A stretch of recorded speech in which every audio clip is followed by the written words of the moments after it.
Hello, everybody. It's imperative, as always, they like and subscribe to the podcast. Whether you're on YouTube, Spotify, iTunes, whatever you're on, anything you do helps.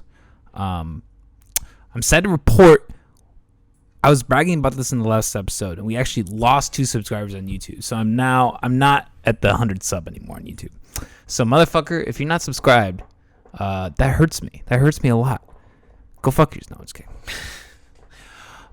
No, I apologize. I am in a weird. I am moving in to the duplex in the new, aka the new studio tomorrow. And dude, can you not right now, man? Jesus, you not shooting toy. So that's been a pain in the ass in itself, and it's just been a lot of work and a lot of stress. So it's been a busy week. I don't know what the point of that was. Anyways, the episode today, Jesse Trigger. He has worked with Aubs.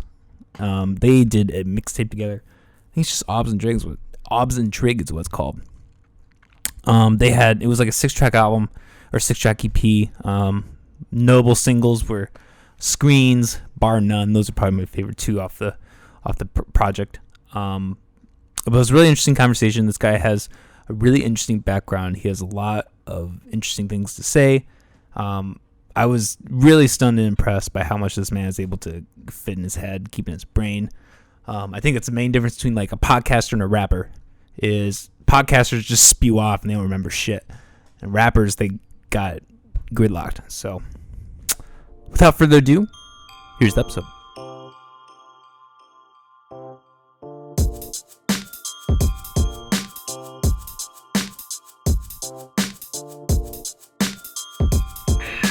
Hello, everybody. You're watching / listening to the McAllister Hours. I'm your host, as always, Cole McAllister. We are joined today with a local hip-hop phenomenon. We were just talking about this, he recently worked with Aubs on a project called just Aubs and Trig. He has a couple albums of his own that he's released this last year. Give it up for, it's just Jesse Trigger, right? Yep, that's it. Cool. Jesse Trigger. How you doing, man? Good, man. Good. A little nervous. Yeah. That's all right, man. It feels a little weird. It is a really weird environment. You know, it took me like fucking at least probably 5-10 episodes to get used to the lights when we first got them. It really makes you feel like you're on a real weird thing, you know. But you know, we're just here chilling. Different kind of spaceship. Yeah. We let's just take some acid right before the podcast. Oh, that'd make it super interesting. That used to be my thing when I was younger. Damn, really? Yeah. Let me ask you about that right off the bat, if you don't mind, because I'm I had an experience recently that has kind of deterred me from psychedelics, but I've always liked LSD. What have been your experiences with LSD? Like, when did you first try it? Like, what do you think about it? I would say maybe. I think I was 14, maybe 14. Damn. When I tried it. And actually, the first time I did do acid, it was Winnie the Pooh, and I was in, I believe, 8th grade, and we had to run the 100-yard dash, and that's right when I started peaking because I took it at school.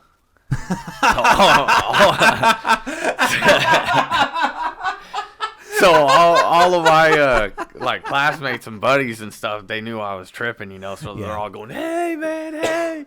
like waving their hands, you know.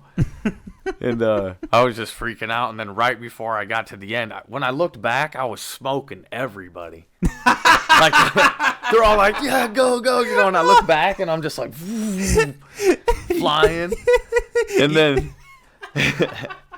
And then, when, like, at the end, I just lost it. Like, I was slow, and then I just started getting past. And everybody's like, "What the fuck are you doing, man?" And I'm just sitting there walking like, "Oh, shit." It was bad. I used to trip my balls off, man. So you were probably just, like, really into it while you're... Like, I'm sure, like, the LSD just got you, like, hyper-focused, and you, like, rode that, and then toward the end, you obviously crashed. I don't know how many times, like, how many times you've tripped, but, you know, if you've ever tripped really hard, like, the peak gets right when you reach that peak point, and then, you know, it kind of starts tapering off. It's like, at that point of that race, that's when I was peaking, you know. So it was like, and it was the first time, so it was pretty vivid, you know, like it was pretty visual acid. That was the first time you tripped? Yeah, like when I did that. Right. Yeah. But after that, then it just became like riding a bike, you know what I mean? And I was tripping balls constantly. Speaking of riding a bike, have you ever heard of Bicycle Day? Bicycle Day? Yeah. So there's 420, and then there's 419, which is Bicycle Day. The man who discovered LSD on April 19th. Do you want to look that up, Molly? Bicycle Day? On April 19th, took like 40 times the regular amount of LSD. Ooh. And he was riding his bicycle home, and he hallucinated to the point where he saw himself like flying over the mountains and like riding through the sky and shit. Yeah, they call it Bicycle Day. My wife and me were talking about possibly someday going down to Brazil. Or where, isn't it Brazil? Where there's South America somewhere where you can go take ayahuasca, like with the shamans and all that crap. Yeah. She wants to go do it, and I'm like, damn, I'm down. We'll do that shit when we're like super old, like 60s, and we'll be some old hippies, man. Yeah. You gotta be careful with that. I've heard some like horror stories of like they're like some shaman who will like take advantage of like the psychedelics and like fuck with people and stuff. Like take all your money. Yeah, I've tripped so many times in my youth, you know, that I probably would be like, man, this guy's full of shit. So when was the last time you tripped then? I took some shrooms like a couple years ago. Damn. But before that, I probably hadn't tripped in like, oh man, probably over 10 years or something. I'm like 42 right now. Yeah. I'm an OG, man. I'm old. So you think everybody just eventually hits an age where they are just done with psychedelics? I don't know, man. Like, I probably will trip like one more time before I die. What about DMT? You ever fuck with that? What is it? DMT? No, I had a homeboy that actually just got locked up, but he was fucking with that shit, like the powder, the crystals, or whatever, and smoking them. Yeah, he smoked with pot. Yeah. Like the whole thing is, it's like, oh shit. Molly's had this thing up and we haven't even read it. I feel like an asshole. But this this is just the Bicycle Day. Yeah. Oh, it wasn't actually the first time someone dosed acid. Well, it's still cool. So. I mean, it was his second trip. Second. Okay. I think he was the first person to trip. That's crazy. Yep. Hoffman. I never knew about that. Yeah. The more you know. When you said that, I expected the ding, ding, ding. But anyways, with DMT, the whole thing when you take is supposedly you're supposed to like, it's like the 3 hits. That's the key. And like if you take like less than that, you have like a terrible time usually. Like it's one of those drugs where like you have to get the full experience in order to get it. Personally, I don't know. That seems way too far into unknown territory for me. Like LSD, at least what I've tripped, I feel like there's a dose where you're still comfortable with yourself. Yeah, there definitely is. Do you remember that? Have you ever seen that movie Fear and Loathing in Las Vegas? Hell yeah, it's one of my favorites. Hell yeah. So when I was in the theater, I took like 5 hits and I went and seen that. And dude, me and all the other dudes I was with, like we were so loud, people started leaving, but we never got kicked out. Nobody kicked us out, which I still can't think of. Dude, my buddy was in the bathroom crying half the movie. He was literally in the movie theater bathroom bawling.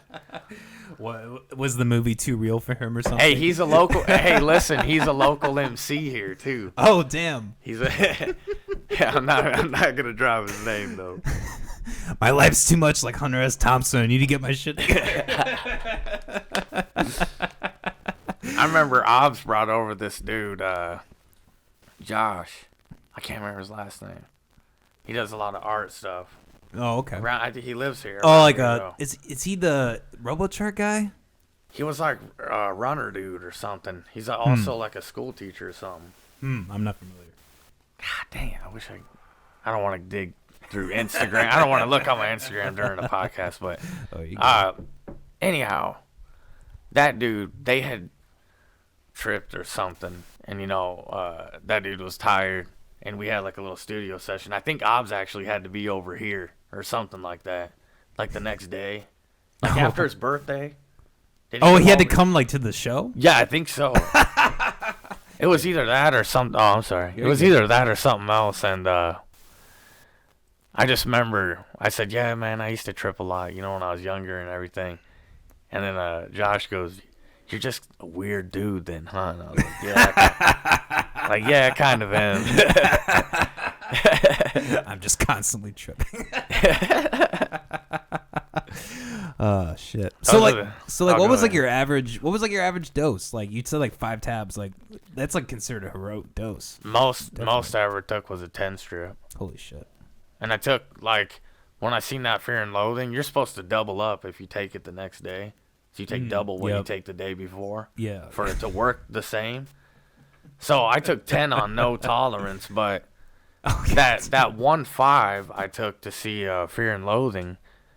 That following Sunday, I dropped 8 because I didn't have no more left. I had like 8 left, and I was like, fuck it. So I didn't trip as hard, but I was tripping. It was pretty crazy. So do you think you just got to that point over years of taking it? Or did you? Yeah, I was probably. You think your tolerance got I was up? probably like 20 years old at that point. You know what I mean? Yeah. So, but I had hits too where one would just wreck you. You know what I mean? Like just annihilate you. Yeah, yeah. Well, they say the good acid, they dip it. I don't know. Because there's like the average acid, they like use the eyedropper and they drop it in each individual tab. But like good acid, they'll like dip in like a vat of LSD and then they'll let it dry. That's so this is getting really scientific. Regular tab of acid, like the drop is usually 100 to 150 micrograms. And then if it's dipped, it's like 250 to 300 micrograms. So it's almost 3 times. Probably back in the day, those are the ones they used to call double dip. Yeah, probably. We also had gel tabs. Have you ever heard of those? We had gel tabs back in the day. So actually right now in the city, there's a lot of fake LSD going around that is in gel tabs. Oh, really? Yeah. Shit, I haven't even heard of that shit for like 20 fucking years. I'm not really in that scene anymore, you know what I mean? But we have some characters on this show. That's all. My cousin, she's fucking awesome, but her and her husband are deadheads. And so that's actually how I tripped on shrooms last time. It'd been so many fucking years and years and years that she had just mentioned it to me, and was like, I just know where some shrooms are. And I was like, it kept bothering me until finally I didn't eat much. I still tripped. That was a few years ago. So did you like are you a fan of mushrooms or did you have a good time? Yeah. I like the mellowness, and I don't like how they make my legs feel. Seriously, I don't like that jello feeling in my legs. I don't know. That's how I can describe it. I am not a fan. I don't really like the body high as much, but the head high is all right. You know what I mean? I honestly would rather take acid, but I probably won't do nothing that's unnatural probably ever again in my life. Yeah, well, and that's why I worry about everything going forward is how good are the drugs gonna get? Just more poison they'll put in them. Yep. Like the things that people worry about now, even with the opioid epidemic and everything, it's not gonna be anything compared to what's gonna be 20, 30 years from now. It's fucking scary, man. Yeah, I know a lot of people just here in this community through my daughter and family on the other side and stuff. We've had people die from heroin and stuff like that. Like her uncle and my daughter's uncle, and it's crazy, man. Like that stuff's out there so bad. You don't know what they're putting into drugs now, man. I don't think it's safe to buy drugs off the street like when I was growing up. No. All the fentanyl or whatever else. Fentanyl and just you don't know what they're putting in all the garbage, man. What they're cutting stuff with and all that kind of crap, man. Yeah, cutting it with. And I'm sure I'm sure the drugs are basic, but I'm sure something's changed over the years and how they Probably. make it. Like cocaine. How they make cocaine. Like they make it with gasoline. Like, I've never tried that. That shit just I just stay away from powder. That's always been kind of my rule. Yeah. In my youth, man, I had my run-ins with that kind of stuff. So I guess last tangent on this. What would you say is like your favorite drug then of everything you've tried? Just weed, man. Weed. Yeah, weed. I agree. I actually quit drinking alcohol. Good for you. Just about 2 years ago. I had one drink in Chicago at a restaurant. Okay. A couple months after I'd quit. I didn't even mean to quit. I used to drink a lot, and I used to call it making friends. Like I would drink, and sometimes I'd be an asshole, but never to like my family or anybody like that. Just like if I was out, it was either like or just get rowdy, and I hung around a bunch of rowdy dudes, and I don't know. I just cut all that off. I started Brazilian Jiu-Jitsu almost 4 years ago. Oh, damn. That's cool as fuck. So a couple years into that, I tapered off the drinking and was just like, you know what? Fuck this, man. I'm just going to smoke weed and fucking move to Colorado and grow my own fucking weed and smoke buds. Chill. You know what I mean? What got you into the jiu-jitsu? I don't know, man. I see. Just randomly. Bro, to be honest, I was just drinking some brews, and we were coming back from my wife's mom's. They live out in the country, and they have an organic farm and all this stuff. So we were out there getting meat and vegetables and all this, and eating with them. And I seen something on Facebook that said free 2 weeks or whatever, and I was like, I always wanted to do jiu-jitsu. And I would listen to Rogan and all that, Okay, yeah, I was curious, yeah. And then I have a homeboy that was always pushing me, you should go do jiu-jitsu, man. And I did a little boxing and stuff when I was younger and martial arts and stuff like that, so I was like, oh, man, I should try it. And it literally changed my whole life. Damn. Yeah, it literally changed my life, man. In terms of cleaning up on the alcohol or anything else, what else? Everything, man. Just way of thinking, people you meet, would camaraderie be the right word, Yeah, like being around some of the people you meet, man. You really get a connection with them. You guys are trying to choke the shit out of each other at the same time. You get busted up, but at the same time, I don't know, man. Something about having a dude over you trying to choke you maybe and get his chest hair sweat in your mouth. and you fucking pay for it. A lot of people wouldn't think that would be life changing. Yeah. Or an appealing hobby or anything. No, man. But I've came home with a black eye and or can't walk or laying in bed with ice packs, and that's probably because I'm getting old, man. But at the end of the day, though, just everything, my health, you gotta eat right to do it. You know what I mean? For the most part, and you gotta take care of yourself, and man, it's pretty dope. Damn. So have you still been doing that through COVID then? Okay, so when COVID first hit, 2 months, those first 2 months, March. I was pretty skittish. And it was really weird, dude, because right before that, my wife, me, and my daughter, so I have, it's a whole nother story, all the kids. But, it's just me, my wife, and my daughter, my young daughter, and all the other kids are grown. Okay. And off. Or live at their mother's. So,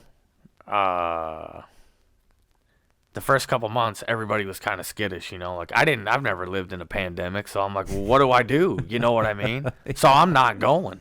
And we're just minimizing everything we do. But prior to that, we had all got really sick. And now looking back, we think we had that shit. You know what I mean? Yeah, a lot of people do. Yeah. You're like, we're pretty sure because we've never been sick like that. And, like, we had to get a Z-Pack for the kid, you know? Damn. So the first couple months, I didn't train jujitsu. And then when they opened the gym back up, then we started training. But we kind of got like a battle buddy, you know, like a buddy that we just kind of stuck with that dude to drill moves. And we didn't do a lot of, like, rolling, you know, where it will just be open mats. Because jiu-jitsu's kind of like, picture like high school wrestling or something, you know? Okay. Like at the end of showing a technique, they'll be like, okay, guys, open mat. And then you can just shake up with someone and say, hey, man, let's roll. And then you guys just, you know, get each other, basically. So it's just like freestyle open mat session. And so there wasn't a lot of rolling going on. They call that rolling, you know? And now it's kind of almost back to normal. Okay. You know what I mean? But there's still, like, a lot of people that just kind of quit. There's only like a couple little handfuls of guys that really go, and it's usually the same guys. Okay, I see. But we've been training pretty, you know, regular and lately. Yeah, it is really interesting how pandemic has like split people in that way. Like, you know, it's become like the people that are hard set on like, I'm gonna do this or I'm not gonna do this. You know. Yeah, because well, my way of looking at it is, man, we all gotta die sometime. So, you know, if I'm around somebody that's sick or something like that, of course I wouldn't have showed up here. You know what I mean? Or something like that. But I think we all use common sense and be clean. Yep. And if we know, if you know, like if I'm at work and we've had a couple guys test positive before at work, and they get us all tested right away, or you know, yeah, fuck. Actually, we've had it's like been like pulling teeth to get us tested at my job a few times, but they've been doing better at it, and you know, jiu-jitsu and my family's the only other people I'm really around. Yeah, well, and that's the thing too. Is like, you know, you're not really doing a whole lot anyway, so you know, you might as well just, you know, when you're interacting with people, just be careful. I think really what it should come down to is, not to get on a tangent, but what it should come down to is, you know, everybody's their own individual person. They are capable of making that decision whether or not they want to partake in something. I guess I think we should get into your music a little bit because cool. I really, like I said, I really enjoyed your album with Aubs and Trig. What's some like your background? You've grown up here in Des Moines, I think you told me. When did you get into hip hop, and you know what's your origin with all that? It's kind of weird, man. When I was a kid, we moved back from Utah. I think it was like when MC Hammer was out. Like MC Hammer's like old, and like Vanilla Ice and stuff, man. It was. How old are you? I'm 42. Okay. Yeah, so this is like way back, and I had a teacher, Miss Lang, and she was like into hip hop and R&B and stuff. So we made like my friends would beatbox or whatever, you know, and we were like making up rap songs probably in like elementary school. And then it kind of fell away from all that stuff. I skateboarded most of my childhood, so it was either like hip hop or heavy metal or punk rock music. You know what I mean? And it just kept going from there. I never meant to like rap or anything like that, really, honestly. So is that really recent for you then, the rapping? No, it's not. I just somehow fall into it like through the years. I think we like. Sorry to drink in the mic. Hey, Rogan like yells at people on the thing. Some whiskey and some whiskey. I think though, man, like what started it was we went to this like rave in Omaha when I was 16, and all the dudes I went with like did breakdancing and pop lock and all that stuff back then, and they were all freestyling the whole way, you know what I mean? And they were like a couple older cats, and you know, just screwing around outside the school here and there. And then I'd got incarcerated when I was like 24. Like I just turned 24, and the not even a month later. Damn. I went away for until I was 30. Okay. But so after that, yeah.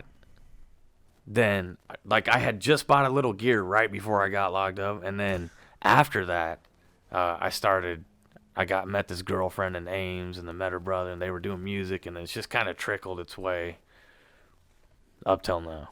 Damn. So it's been so really the whole my whole life off and on, but like actually buying decent equipment and like getting stuff put together has been like maybe 5 years, something like that. Damn. That's cool, man. So long explanation. You're good. So you put out 2 albums last year in 2020, and then you did this one with Aubs. So is it fair to say that's been recent that you've kind of like started getting stuff together and like releasing it? Yeah. Well, there was like 2 shitty ones I did in Ames, which I have on my computer, but on that, like people that I used to hang around up there probably got old CDs of it and crap. You know what I mean? Some of the songs are kind of dope actually, but the mixing just is shit. And like, so I think basically this whole time I've been having fun like buying gear, learning to mix music, and I've been like learning every aspect of it. I think, which I could attribute probably to, do you know who Trent Reznor is?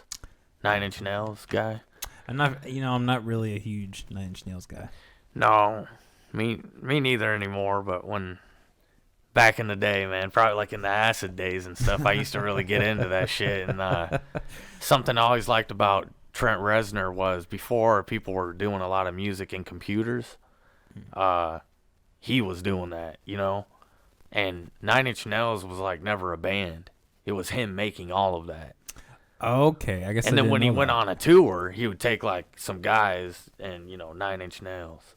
But he is 9 Inch Nails. I didn't know that. Yeah. Damn.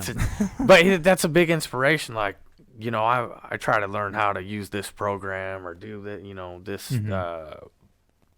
machine or whatever, drum machines and different kinds of things I can put together and make noises with. Yeah. So do you produce your own beats? Some of them. Okay. Sometimes. Okay. That's fun. Yeah. So and then otherwise you're just collaborating with people from online, people you know. Yeah. Or I'll like buy beats. Okay. I'll look on BeatStars or hit up one of the homies I know that makes beats and be like, yo, what beats you got? Like, lately I've been getting beats from this cat, Boombots, like in LA. So if you listen to the next little EP I dropped after Aubs and Trig was Dash and Trig. That dude lives here, and his cousin lives out like in LA, I think, somewhere. He's a barber. But he's dope. He samples beats. He makes like those old boom bap hip hop beats. Fuck yeah, that's what I'm about. Actually, after this podcast, I can like play some for you off my phone. Fuck You'll yeah, be like, yeah. yo, they're sick. He's sick. Damn. J Boombots on Instagram. Everybody, look that guy up. Damn. Yeah, he's dope, man. Yeah. Actually, on Aubs and Trig, Do the Math. You know that one? I'm not familiar. Not off the top of my head. The one I really it's like I'm coming hard for the cars with the stars in the ceiling or something. I can't remember how. I'd have to hear the beat, but because I write a lot, man. But yeah, I think it's Do the Math. I believe Boombots made that beat on Aubs and Trig. So what's like your writing style then? Like how what or like your inspiration? Like how do you go about that process? It's really weird, man. I'm a welder. Oh, so cool. I do like metal fabrication work during the day. So I'll I have earbuds in, like Bluetooth earbuds, and I literally listen to beats and rap it over and over again, lines in my head, until I basically teach myself the rhyme. This is like over 8 hours of work. So I'm like welding and like metal fab and stuff, and then I'll be writing rhymes in my head, and then I'll just spit it into my phone at like lunch break. Oh, and it'll be like 10 bars or 16 bars or 20 bars. And then I'll go home and then I'll just jump on the mic and then spit it on the beat. That's how I do it, bro. That's how I come up with all my rhymes. You're able to keep that all in your head like that? Yeah. Damn, I can't do that. At one point, I had 30 chapters of the Quran in Arabic memorized. So like, how do you like? What's crazy. what's the trick for that? Is there I don't like? know. It's just natural. You Yeah. don't even understand how you remember all that's that. how I make all my rhymes. Oh my gosh. So I mean, I can imagine that you freestyle quite a bit. No. Really? No, I used to when I was young, but like when I was drinking, that's something you could catch me doing. Like if I was all boozed up or something. If you're loosey goosey. Yeah. Like if I'm feeling myself, then like we're at a hip hop show or something. You go outside and smoke a cigarette, and there will be all the guys out there rapping or something, and I'll step in and like kill somebody with some bars or something. A lot of times, if I was like not feeling confident, I'll just like bust some rewrote shit and be like, "Yo, man, I just made that shit up." I always wonder like how much of freestyling is really freestyling anymore. Not much. Listen, you can tell if somebody wrote the shit. Yeah. But a lot of times what dudes do to sound slick is they'll start spitting a rhyme and they will be freestyling. Then all of a sudden they'll put a chunk of something that they wrote in. Well, then they'll hit it back with the freestyle. That's again. part of the craft, I think, though. Like, yeah, like if that's kind of more like if you're on the bat and you can't think of something, like, okay, I'll pull these 2 or 4 bars out and just use this as a filler. You can tell when somebody's freestyling because they'll always say motherfucker a lot or something because they have no other word to use or something, Yeah, like that go-to word. Yeah, kind of like how like Kanye raps. He uses that word a lot as like a filler word, Yeah. like he does the thing where like he ends it with that. So like what are some of your influences then? Like in terms of, well, you said like heavy metal, and like do you have any groups or artists in particular that really inspired you? I don't know. I guess I could tell you what I've been listening to lately, maybe. Sure.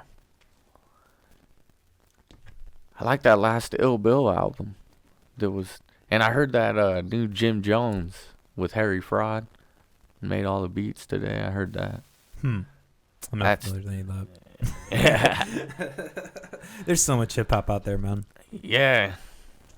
Jim Jones was he's pretty big, actually.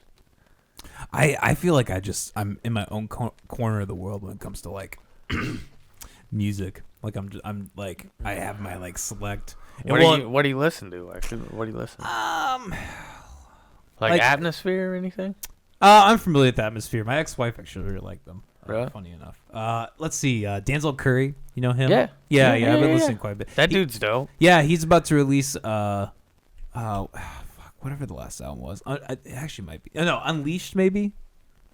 Oh. He did a last album with Kenny Beats. He's gonna do he did like a remix of that. Like they remixed all the beats and they have they're like throwing in features and shit. So kind of just like elaborate. Are you into any of that Griselda? Fuck yeah! I recently got into them. That's a super old school like East Coast vibe for sure. Yeah, I love that kind of shit. Like that the grimy beats, Yeah, like Grave Diggers and like. Yeah. I love all that kind of shit. But I also, man, like what's so crazy is I used to make fun of like all Young Thug and all that kind of shit. Like seriously, I was like the angry old head for like a long time, man. And then but I'll always give something a chance, you know what I mean? So I listened and then like found a whole new vibe. Like I started getting into some of that wavy shit that's out too, like and then like I went and dropped like $500 and got the auto-tune plug-in and stuff. I was like, oh, this is dope. Yeah, so sometimes I'll use it now. You know what I mean? I'm like, oh man, I like it. Yeah, it's weird how. But I like to mix that component like with grimy hip hop. Like I like to take the wavy shit and put it in with the grimy hip hop beats. Like all on the same album. And a lot of cats are like, yo, I like these songs are your disc or something, you know, or your album or whatever. But I don't really fuck with like these songs. And then I'll get the opposite from like one of the homies down in Texas or something. They'll be like, yo, all these songs are dope, but that other shit sounds like that boom bap shit. You can't please everyone, man. No, man, but I love it, man, because I listen to everything, man. Huh. Do you fuck with like the Juice WRLD SoundCloud? Fuck rap? fuck yeah, Damn. dude. I like that shit, man. I mean, if it sounds good, man, I like it. You know what I mean? If it hits me a certain way, like one song you hear about me like selling cocaine and shooting someone, and then the next one are like telling a hood story or like a mob story or something, and then the next song I'll be rapping about God or like how much I love my wife or something. Yeah. You know what I mean? But I think like whatever I feel or whatever anybody feels, like that's what you should do if it's your art. You know what I mean? If it's your art and it makes you feel good, you know? I don't know. I hate sometimes when I make some grimy shit, I feel like, oh man, I'm promoting like this shit, and I don't live that life no more. You know what I mean? Yeah. I see what you're saying. But at the same time, it's like a release of energy, and it feels good to make like a hardcore song or something, you know, and get the like that energy out of me. Yeah, I kind of agree. like therapy in a sense. Yeah, there's Like- some component of hip hop where there's like an anger component that you can kind of like unleash. Yeah. You know? Like there's some shady shit, you know, talking about like killing Yeah. his wife and stuff. Yeah, he was all full of piss and vinegar, man. Now he's like a whiny old man. Like he was young, he was all fucking feisty and he was fun, Yeah, right? like fun to listen Edgy. to. Edgy, yeah. Now he's like, Now he's like, I was the best and y'all hate me. And my music's not garbage. Like every fucking song. yeah. Now he's like an adult. You know, he's like Yeah. grown up. Yeah, but even grown man rap is dope, man. You know what I mean? Like I love that shit like that Slug does in Atmosphere. Like there was a song where he was rapping literally about getting up, getting his kid some cereal and shit. And then he like looks out. I think it's about the mail lady. And he's like, hello. Or he's like, mail lady. Or something like that. And he's like, dude, I could picture it. Like there's like the hot mail chick walking down the street, you know, in her mail shorts or something. And he's like, the kid's sitting here eating cereal. And he's like smashing the bowl of like Captain Crunch. Like, damn, the mail lady's looking fine. Like he like paints that picture in your head, you know? yeah. Atmosphere is really good doing that. Like that's fucking hip hop too. Mm-hmm. But then there's also like the picture of what's going on in a fucked up neighborhood, or like Aubs and me did, like what's fucked up about society. You know what I mean? Yeah. That like we addressed a lot of shit in that little chunk of music right there. I feel like there's a lot of feelings in there. If you really listen to it, I mean, there's a lot in there. No, I agree. Screens. That song, like, honestly, you really think about it, and I think it's a song that everybody should listen to because I wish, man. you know, I wish. you know, it's a catchy beat, and you guys really articulate and like, you know, how you describe like people just like taking videos of like shit going down, they're not even helping, and then, you know, Aubs talking about, you know, how addicting it is, and like just the, you know, the serotonin that's constantly rushing to your brain. Yeah. You know, and you have other tracks that go on other things in society. Like, very, very deep project. I was really impressed. Yeah, and it doesn't, and like, I mean, it's not the most professional mixing job, you know. I didn't send it out or something and pay to get it mixed and stuff. It's kind of, I thought it sounded. it's like straight out the basement, man. I thought the mixing sounded really well. I appreciate it, man. Like I'm working at that, but I feel like just the energy off the project alone, man, was just dope, man. I don't know. It was so weird how it all came about. Like my buddy called me. Aubs was gonna do some like conscious. I didn't even know. I just seen him. He was like gonna be on the show or something, and had liked something or followed him or something. He immediately got in my inbox like, yo, check my music out. So I was like, all right. And then I think he was just following me or whatever. You know, I was like, yo, I like your music. That was dope. I thought he was a local guy here, but he was like from Davenport or something. Yeah, Quad City. So he was heading down to do these shows or whatever, and then I don't know, he stopped and kicked it one day. We did a song, and I was like, yo, we should turn this into a little project or something. And he's like, yo, I'm down. I don't know, and then it just came out like that, and then we just had all that shit like that shit going on, you know, with people, well, you know, rest in peace George Floyd and all that. Yeah, But yeah, I could tell like- that was like probably a- related. It's like a lot of that shit was just happening, you know what I mean? And I could tell, I mean, I don't even really know Aubs, you know, know him, you know, I didn't like grow up with him or known him for years or anything, but I could just tell, a lot of that shit, like he was struggling with that, Yeah. you know, and like a lot of my friends were and still are, you know what I mean?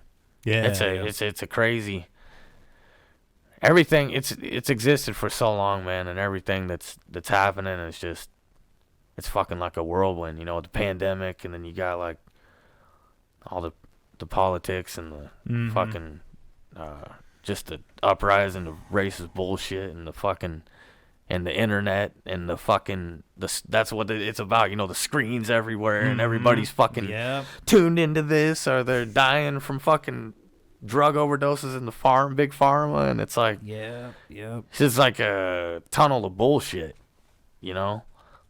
And fuck, man, that's why I'm moving. I'm trying to move out to like where it's more chill and I got a little bit more freedoms, and just like I can go sit in the fucking mountains and smoke weed and pray to whatever God I want to pray to and do whatever the fuck I want to do. Like, Damn, that's good for you, man. When are you moving to? When's your plan to move there? Couple months. Okay. Getting the house finished up right now and selling it and taking off. Damn, that's cool, man. Well, hey, I wish you luck. I've only been to Colorado once. It was for my honeymoon, actually. It was, I don't know, it was kind of a weird trip. You know, my ex-wife got like really sick. We like what was it? Pikes Peak, I think, the really, really high one. Yeah, and she got sick from that. Kind of ruined the. Oh, that sucks. Kind of ruined the whole thing. It's like altitude sickness or something. Yeah. I mean, she ruined a lot of stuff, so.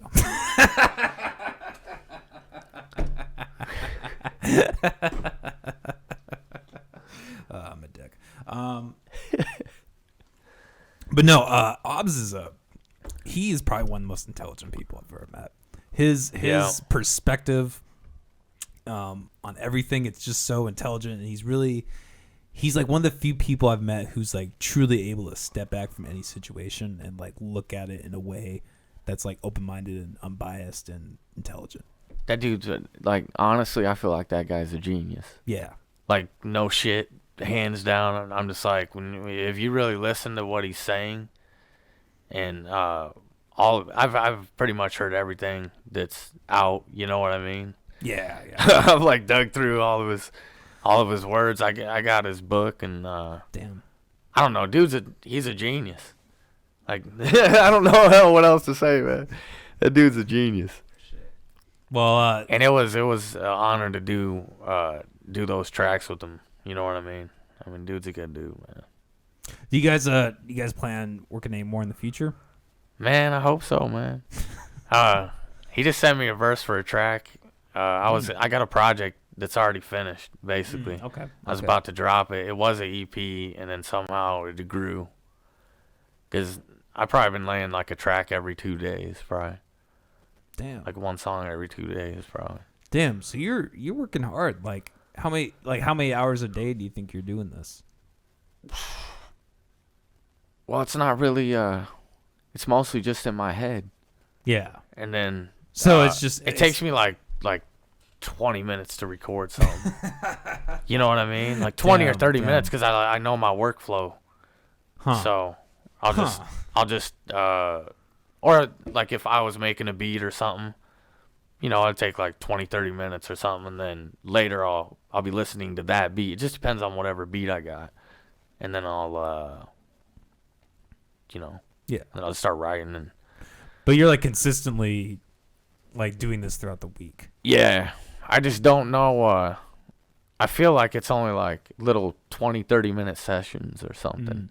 But I don't know if you would count all the writing in my brain, like when I'm at work or something, you know. I would, you know.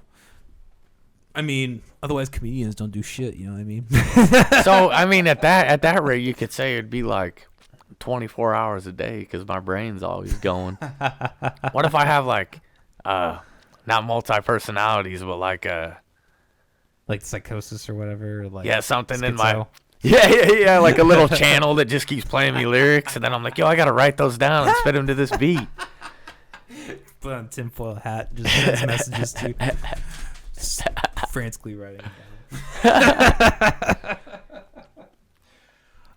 So I have to ask because you mentioned you got locked up for a little bit. Do you mind talking about that? I'm curious. No, man, it's all right. So what? I guess a couple things. Like, what was the situation that put you in there, and like, how was the experience? Well,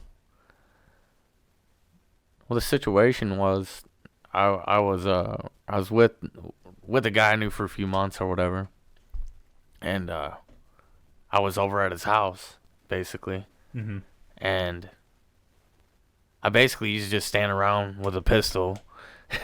He was like, he's a Latino fellow. He's just like, hey, you know, go upstairs and see what's in this box or whatever, and bring it down. He had like this dude came over. You know what I mean? Oh. I had seen this guy like once in passing, like going to my car before, and damn, that's sketch. yeah, I was over there one morning. He was cooking tacos. He was like having a beer or whatever, and this dude came over there and he's like, yo, Weddle, run upstairs and check what's in the box or whatever. I bring it down. He's like, weigh that up, see what's in there. And so I weighed up what was in the bag or whatever, and I counted the money and shit. And right there, boom, that sent me to prison. Fuck. For like, cause literally I was delivering it right to the dude, and dude was a fucking narc. Or whatever. He was a narc. Yeah. So, and like, what's so crazy, man, is and it was powders. You know what I mean? Yeah. But what's so crazy is that I never would have been doing anything like that, but I was fucked up on drugs. You know what I mean? Yeah. Like I wouldn't have been like dealing around with people I didn't know, and I just kind of got fucked up on drugs, man. And then I just started getting into like weird circles of people. You know what I mean? Like I've never had none of those problems like with weed or anything like that. Yeah. But I was just out there in weird circles of people, and like, it basically, you know, cost me pretty much all my 20s. Damn. So like, what were the other drugs that you were fucking with? At that time, it was meth. Oh, damn. And there was, but man, I had a bad nose for coke and like, mainly coke that I was doing a lot of, and then. There were times, though, I went through, like, little stints on meth and messing with that kind of crap. And I don't know. I had a daughter that struggled with drugs now. Oh, damn. And she's doing really good now. That's but good. I don't know, man. Now I'm just like, it's so fucked up, man. Like, I don't, like, it's like, I feel bad for those people that are fucked up on those drugs, but I don't. It's like I'm not fucking cool with that shit no more. You know what I mean? Yeah.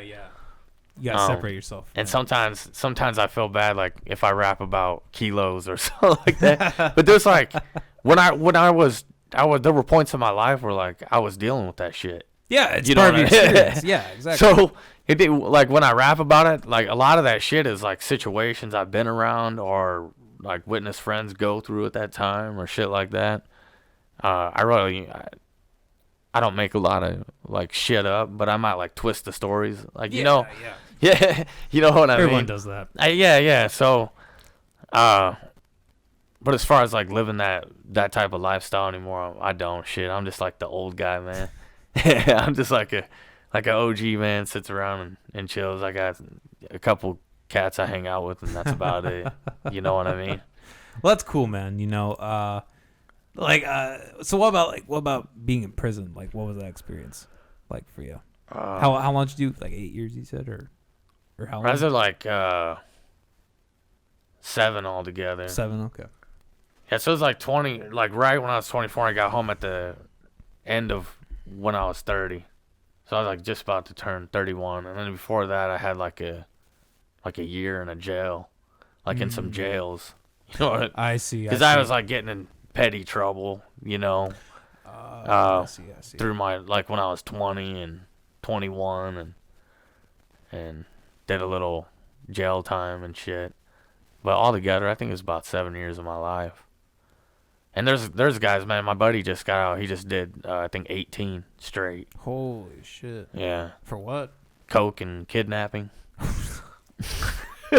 Listen, we seen. Oh, I'll answer your question just a second. Okay, I gotta tell you this. No, go for no, it. I gotta tell you this story. So I see him in fucking Walmart, right? And I'm like, "What are you doing in Ankeny, Iowa?" Because we served time together in Minnesota, Oh, damn. right? Because they don't have a federal prison in Iowa? Iowa. Huh, I didn't know that. Yeah, So- that makes sense. It was crazy because he's like from Mason City or somewhere. Anyways, I run into him in Walmart, and then we were talking, and we're like setting up a barbecue or something, Yeah. Like we're gonna get together with our wives and like chop it up, and and then we leave, and we're like getting groceries, and my wife, she's like she's actually got some crazy family and stuff, but she's like pretty straight. I mean, for the most part, she's kind of like hippie-ish, but like pretty straight. She's not lived like any kind of lifestyle like I have or whatever. So she's like, "Oh, that guy's really nice and everything." And she's like, "What was he in prison for?" And then I was like, "Oh, kilos of coke and kidnapping and shit." And then she was like, "And you fucking invited him to our house?" I was like, "Yeah." I'm like for real though, he's a super great, he's a super good guy. Yeah. Like, dude, I gotta meet like mafia bosses and shit, like the real dude, like dudes like from like movie shit. It was crazy. Damn. But what it was like in there, man, was it wasn't that bad, really. Like people would get fucked up, like if you just respected people, and if you weren't like if you didn't go in there and had made yourself a bunch of enemies, you know what I mean? Yeah. So I suppose like if you fucking told on somebody who's really fucked up or something like that, like maybe they'll get you or something. Or I didn't really have any problems. The only problem, the biggest problem, I know Aubs said it on your podcast, like I found Islam, and there's not, like where I was at, they kind of had the yard basically, and there was like, it was pretty chill, you know what I mean? And it was all security levels because it was they had like a medical compound there. So there was still like racial shit going on. Oh, yeah. And I'm sure.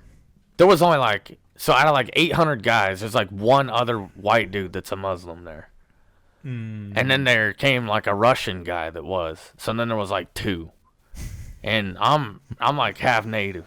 Oh, okay. I didn't know that. So like I was cool with the natives.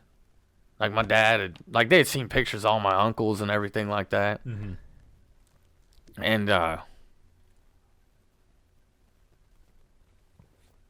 they kind of had my back, and then there was like all the black dudes basically, they would be like a Muslim or whatever, but they also be in a gang or something, you know what I mean? So you could be like a blood, and then maybe you're a Muslim, and maybe you're a vice lord, but you're a Muslim, or maybe you're a GD and you're a Muslim. So it's like you had all those factors, you know what I mean? Like you have like all these motherfuckers running the yard basically.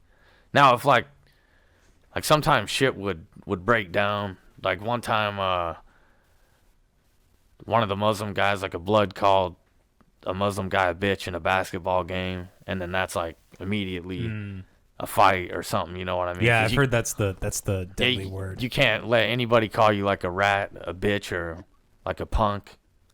Because like a punk means that, basically you get fucked in your ass or whatever. So like, you just like, as soon as someone says that, basically you scrap. Like that's, otherwise that's what you are. You know what I mean? And damn. I don't know. Like sometimes shit would happen, but for the most part, like all those guys stuck together.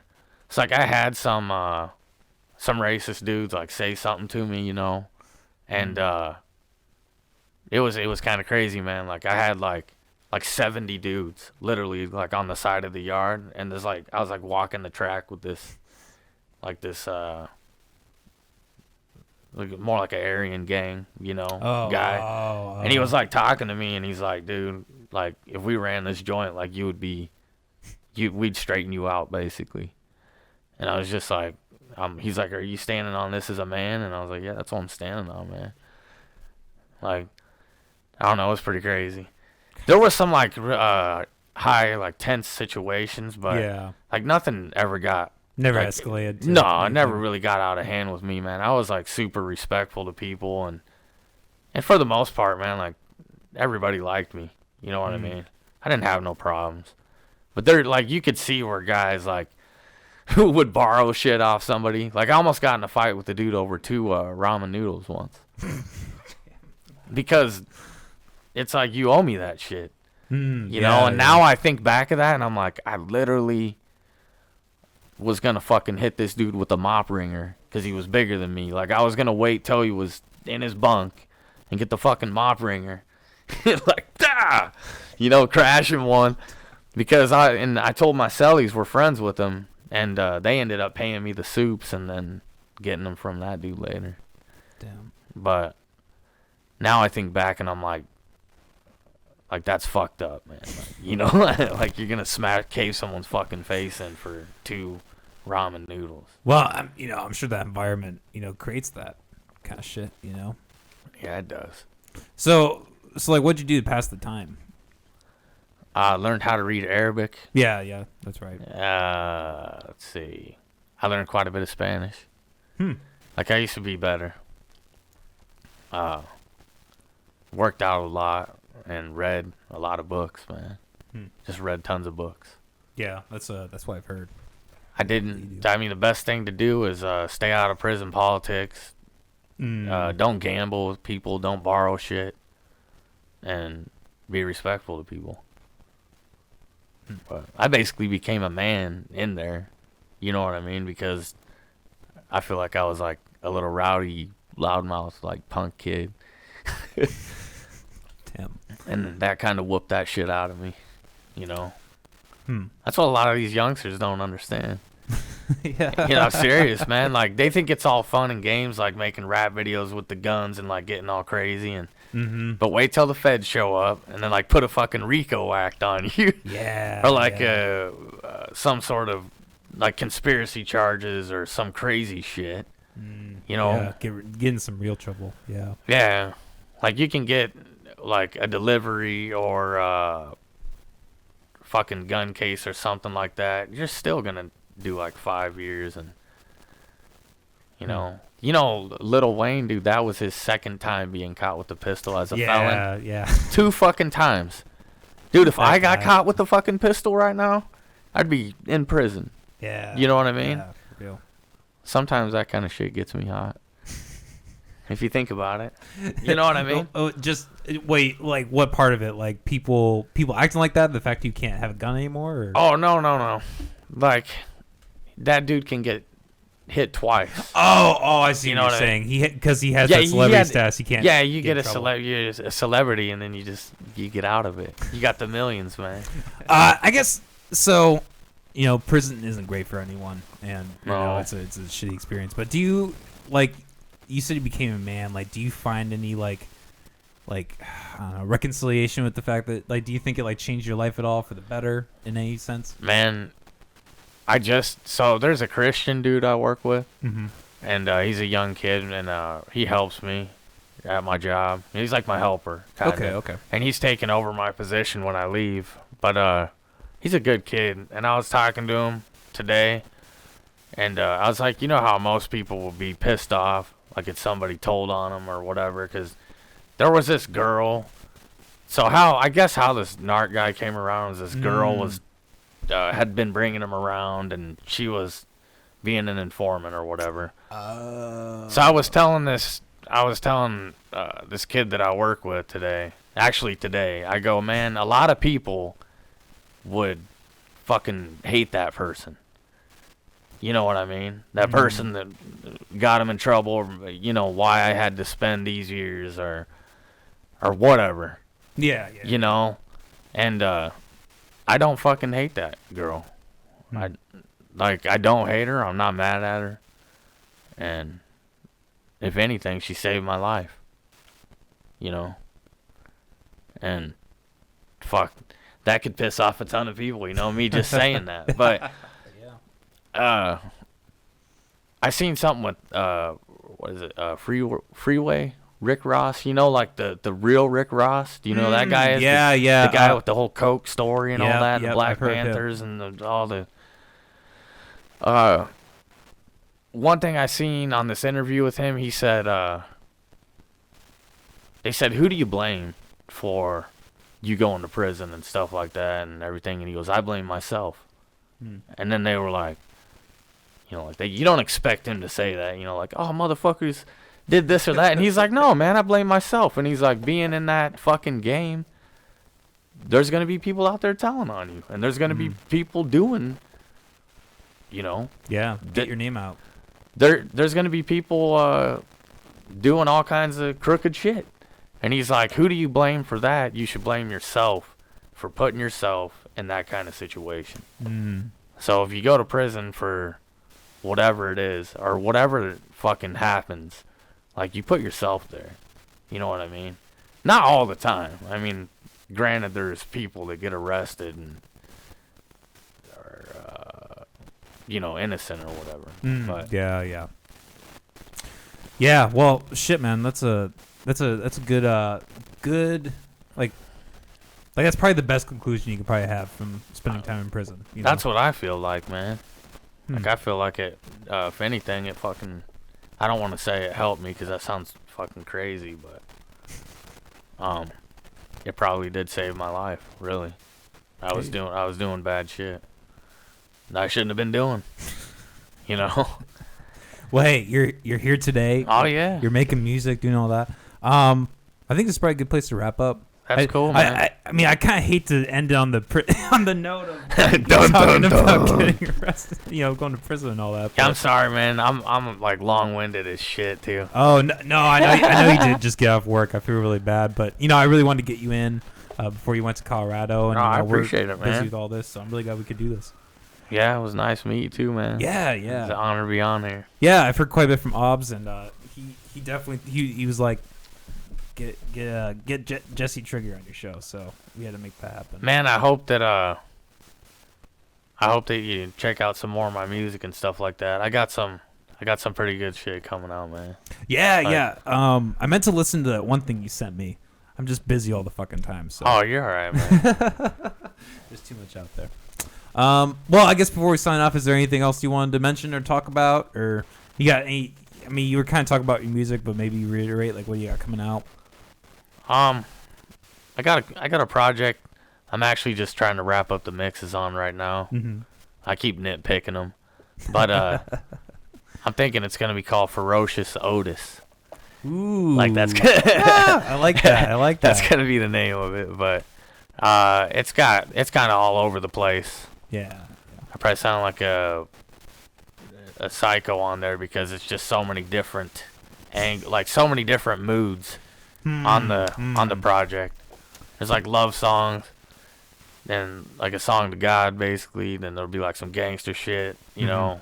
I don't know, it seems to be the way I make music, but well, I think that's what makes a great album is a diversity of ideas, and you gotta make it interesting, you know. Yeah. All right, well, it's been fun, man. This is actually so chronologically we're doing this now, but this is actually gonna be the last aired episode in terms of the timeline at the studio with this. Whole cool. setup. We're gonna be in a brand new. We're getting a duplex on kind of the southern side of town, and we're gonna have a bigger, better setup. We're gonna have like a whole office area basically. We're gonna have all this shit. So, yeah. So I guess this is a great episode to end all that on. So Cool. yeah. Well, hey man, it's been fun. Yeah. Jesse Trigger, everybody. We'll be back in a little bit, I guess. Well, like the show will be back. We'll be taking a break for like. No, we're not coming back. We're done. I gotta get to work. All right, buddy. Peace out. Peace. Have a good night. Thank you, everybody, for tuning into today's episode with Jesse Trigger. It was a great time as always, having him on, going into a lot of different things, including his background in prison, his rap, and his music and everything. So, really good experience all around. I don't want to reveal the next guest because we're going to be taking a break. I think about 2-3 weeks. We're going to be back at the beginning of April with some more episodes. I'm hoping that live works out the new place. I don't see why it wouldn't, but it's been a bad omen lately with the Wi-Fi. The last couple episodes we've attempted live, they haven't worked. So fingers crossed, everybody. A burp for the finale. All right, everybody, have a good night. Hope you've been chilling, smoking, drinking, whatever you're doing. Keep your chin up. These are some. I really am hoping that everything Corona flattens out in the next couple months. I guess we'll see. Texas, they just opened up the entire state of Texas. They are very close, if not getting there, to being back to normal. So hopefully Iowa can get on that track. All right, everybody. Peace. Have a good night.